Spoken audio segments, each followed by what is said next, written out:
Hello, bourbon lovers. Welcome to the Bourbon Shop. Glad to have you with me. And today I'm going to finally review Weller's Antique 107.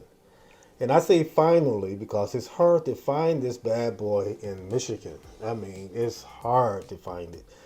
And I just happen to be in the right place at the right time because I don't get into the hunting, where this is what I want, so I'm going to travel every which way to find it. I don't do it. Don't have the time to do it or the desire to do it. But I do enjoy watching other YouTube channels that do it. For instance, the Bourbon Hunter. If you haven't checked out his YouTube channel, shout out to him. Check it out because he does he get down with the bourbon hunting, and it's fascinating to see him find all these different stores all over the place. So yeah, the Bourbon Hunter on YouTube. Check him out. And yeah, so in Michigan, I just don't find this often. And like I said, I'm just in the right place at the right time. So anyway, I have it, and I'm glad to have it. I pretty much got this close to MSRP. I believe it was $55, no more than 60. So I was very fortunate there as well because, as you know, that secondary pricing, this can go up to 150, 200, 250, and if I found it at that, I probably would not have it sitting here. If that's just being real. So, but I'm glad I was able to get my hands on it. Now, this is very sought after, of course, because it is, of course, it's Buffalo Trace product.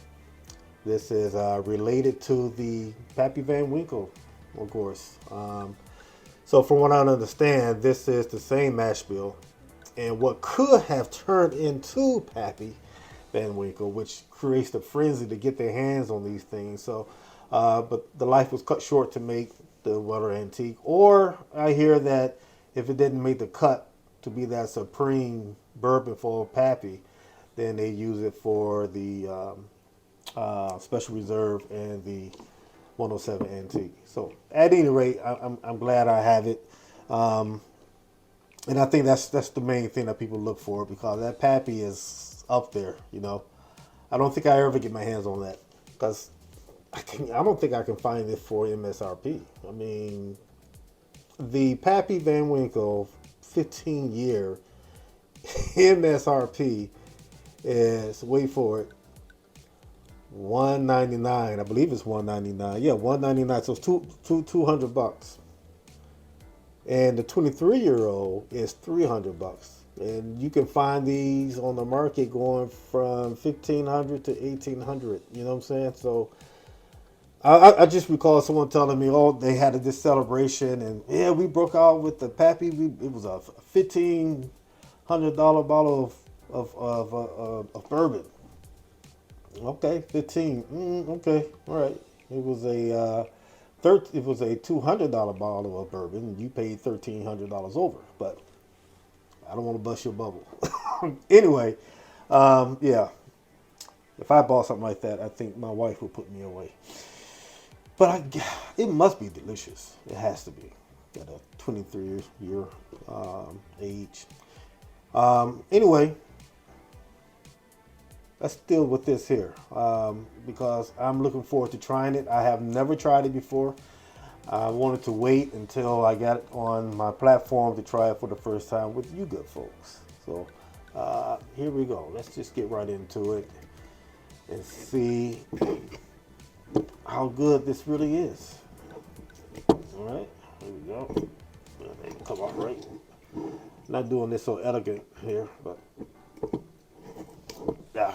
All right, there we go. There we go. All right. Oh, I love that sound. Here we go. All right. It is a decent color, not overly dark, but decent. Nice dark amber maybe. And the legs are looking lovely. Yeah, nice thick legs. So I'm looking for a nice oily mouth palate when I come to having this. And of course, it's a wheated a wheated bourbon.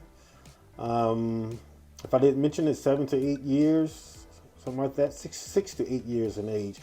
Now, this used to have an age statement on it years ago, but I don't know what year they stopped doing that. So, if any of you scholars out there know what year did they stop putting the age statement on the Weller Antique, let me know. Leave it in the comments. Let's talk about it. Okay, on the nose. Oh, that is a really, that's a really good nose. Um, I actually get some type of spice for this not to be, for this to be a wheated bourbon. Maybe like a nutmeg, although there's no rye in here, but yeah, I get like a nutmeg. It smells creamy, if that could be a smell. It smells very creamy. A lot of brown sugar. And it might take me a minute because, like I said, I didn't try this the day before and get some notes together. So if I take too long, I just have to cut and edit. Kind of nutty and, nice, maybe cashews or something like that. I smell some cinnamon spice. Dark fruit, really good on the dark fruit. And maybe like the cherries, dark cherries or berries. Yeah, this is a really good nose. I get some oak in this too. So I'm gonna, yeah, pretty good nose. I'm loving it so far. Yeah, nice and rich and dark. It smells darker than the color. All right, let's go in for the palate.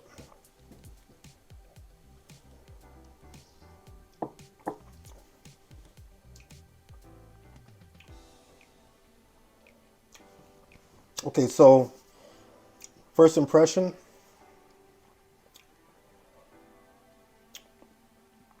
Is you're feeling the proof. It's 107, but that's coming along pretty good. It's coming across as spicy, but I think that's just the proof. There's a fair amount of like this cinnamon, this sweet cinnamon, not like a red hot. Well, I don't know. It might be a little red hot cinnamon, but you get this cinnamon taste.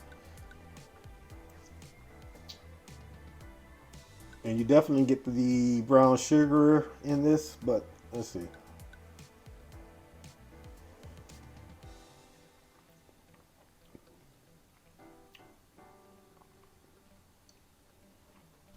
Definitely get cherries. Definitely get lots of cherries in this. Man, I am not disappointed in this at all. This is really good.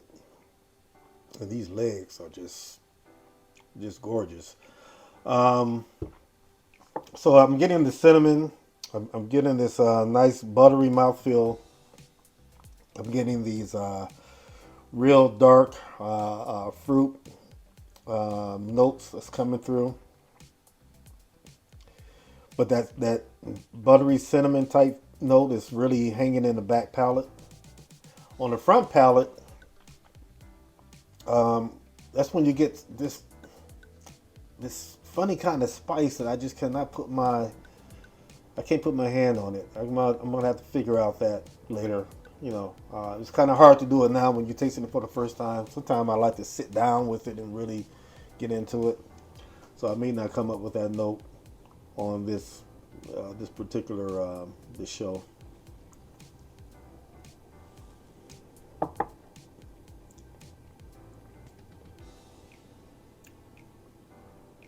Yeah, you get that. It's not overly complicated, but the flavors that you are getting is very pronounced. So I would say with the cinnamon, It's kind of nutty. You get nice amount of oak. Um, it gets some really nice cherry notes. But then you get the other traditional bourbon notes with the caramel and the caramel, the caramel and the vanilla. You get those notes coming in here as well. It is it's a really good bourbon, and I see why people like getting their hands on it. Not just because it's nice to collect it; it actually tastes good. I mean, this is a good bourbon, and I will be looking for another one without chasing it. Just hopefully I'll be in the right place at the right time again.